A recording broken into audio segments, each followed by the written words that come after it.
Hello friends, मैं रोशनी यादव स्वागत करती हूँ आप सभी का एक बार फिर से हमारे यूट्यूब चैनल पर। जैसे कि आप सभी को मैं जॉब से रिलेटेड नोटिफिकेशन की अपडेट देती रहती हूँ, तो आप हमारे चैनल में नए हैं तो हमारे चैनल को सब्सक्राइब करके रखें ताकि आपको सही से अपडेट मिले, सबसे पहले मिले। ठीक है, तो चलिए बात करेंगे। आज हम छत्तीसगढ़ में जो शिक्षक और शालाओं का युक्तिकरण चल रहा है उसके बारे में हम यहाँ पे चर्चा करेंगे। कितने स्कूल हैं, क्या शिक्षक की जो है कितने शिक्षक कार्यरत हैं कितने स्कूलों में, ये सारी डिटेल इन्फॉर्मेशन मैं आपको यहाँ पे दूंगी, जो कि स्कूलों की गुणवत्ता सुधारने की दिशा में ये जो बड़ा कदम उठाया जा रहा है। इसमें किसी की जो है जॉब का समाप्त करना नहीं है या स्कूलों को बंद करना, इसका उद्देश्य नहीं है, बल्कि हमारे राज्य में जो शिक्षक गुणवत्ता है उसको सुधारने के लिए ये युक्तिकरण किया जा रहा है। तो इसी के तहत जो छत्तीसगढ़ सरकार ने प्रदेशों की जो स्कूली शिक्षा और व्यवस्था को अधिक सशक्त, संतुलित और गुणवत्तापूर्ण बनाने के उद्देश्य से शिक्षकों की युक्तिकरण किए जाने की पहल की है।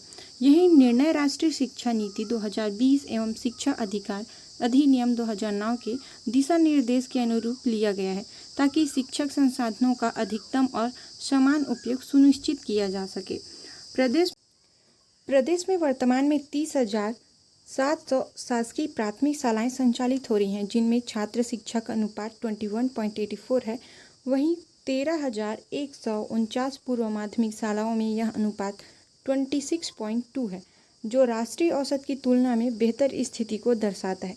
इसके बावजूद कई विद्यालयों में शिक्षक संसाधनों की कमी देखने को मिल रही है। वर्तमान में प्रदेश की 212 प्राथमिक शालाएं पूर्णतः शिक्षक विहीन हैं, जबकि 6,872 प्राथमिक शालाएं एकल शिक्षकी हैं। इसी प्रकार 48 पूर्व माध्यमिक शालाएं शिक्षक विहीन हैं तथा 255 शालाएं एकल शिक्षकी श्रेणी में आती हैं। शिक्षा का अधिकार अधिनियम 2009 के अनुसार प्राथमिक शालाओं में 60 छात्रों तक 2 सहायक शिक्षक तथा प्रत्येक 30 अतिरिक्त छात्राओं पर 1 अतिरिक्त सहायक शिक्षक रखने का प्रावधान है। पूर्व माध्यमिक शालाओं में 105 छात्रों तक 3 शिक्षक और 1 प्रधान पाठक तथा प्रत्येक 35 छात्र पर 1 अतिरिक्त शिक्षक नियुक्त किया जाना है। छत्तीसगढ़ में कई प्राथमिक विद्यालयों में प्रधान पाठक के पद पर अधिनियम के लागू होने से पहले से स्वीकृत है, इसीलिए शिक्षक गणना में इन पदों को भी शामिल किया गया है। वर्ष 2008 के बाद प्रारंभ हुए विद्यालयों में प्रधान पाठक का पद स्वीकृत नहीं है।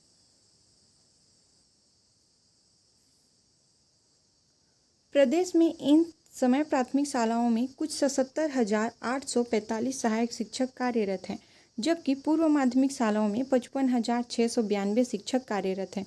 यदि शिक्षक विहीन प्राथमिक शालाओं में 2-2 तथा एकल शिक्षकीय शालाओं में 1-1 अतिरिक्त शिक्षक की नियुक्ति की जाए तो कुल 7,296 सहायक शिक्षक की आवश्यकता होगी, जबकि उपलब्ध अतिशेष सहायक शिक्षक केवल 3,608 हैं।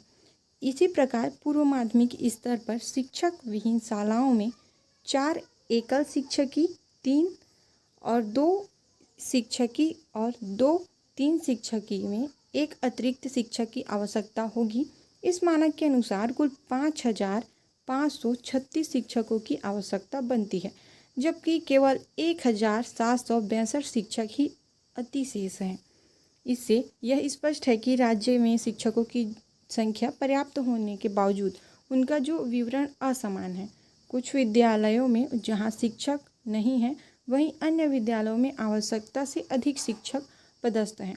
उदाहरण के लिए 1,500 प्राथमिक शालाएं ऐसी हैं जहां 5 या उससे अधिक शिक्षक कार्यरत हैं। इसी प्रकार 3,465 पूर्व माध्यमिक शालाओं में 5 शिक्षक तथा 1,700 पूर्व माध्यमिक शालाओं में 5 से अधिक शिक्षक कार्यरत हैं। यह असंतुलन शिक्षा गुणवत्ता में बाधक है, जिसे युक्तिकरण द्वारा सुधारा जा सकता है।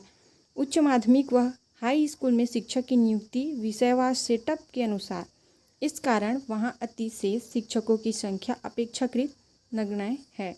युक्तिकरण की प्रक्रिया को लेकर यह स्पष्ट किया गया है कि यह किसी भी विद्यालय को बंद करने की प्रक्रिया नहीं है। राष्ट्रीय शिक्षा नीति 2020 के प्रस्तावित क्लस्टर विद्यालय अवधारणा के अनुरूप एक ही परिसर में संचालित प्राथमिक, पूर्व माध्यमिक और उच्च माध्यमिक विद्यालयों का युक्तिकरण किया जा रहा है। इस प्रक्रिया में केवल प्रशासनिक समन्वय होगा, न कि किसी विद्यालय या पद की समाप्ति। उदाहरण के लिए, यदि किसी परिसर में 3 स्तर के विद्यालय हैं तो प्राथमिक और पूर्व माध्यमिक विद्यालयों का समायोजन उच्चतर माध्यमिक विद्यालय परिसर में किया जाएगा, जिससे भविष्य में बेहतर अधोसंरचना और शैक्षिक संसाधन उपलब्ध कराए जा सकेंगे। तो आप सब समझ सकते हैं कि जो युक्तिकरण की जो प्रक्रिया चलेगी वो किसी के पद को छीनने के लिए नहीं है, ना कि कोई विद्यालय को बंद करने की प्रक्रिया है, बल्कि जहाँ पे शिक्षक का सामंजस्य नहीं है, कई जो है स्कूल में ज़्यादा शिक्षक है, कई स्कूल में शिक्षक ही नहीं है, तो उसे समायोजन किया जाएगा और हमारे जो प्रदेश में शिक्षा की गुणवत्ता को बढ़ाया जाएगा। ठीक है, तो चलिए फिर हम मिलते हैं नेक्स्ट वीडियो पर।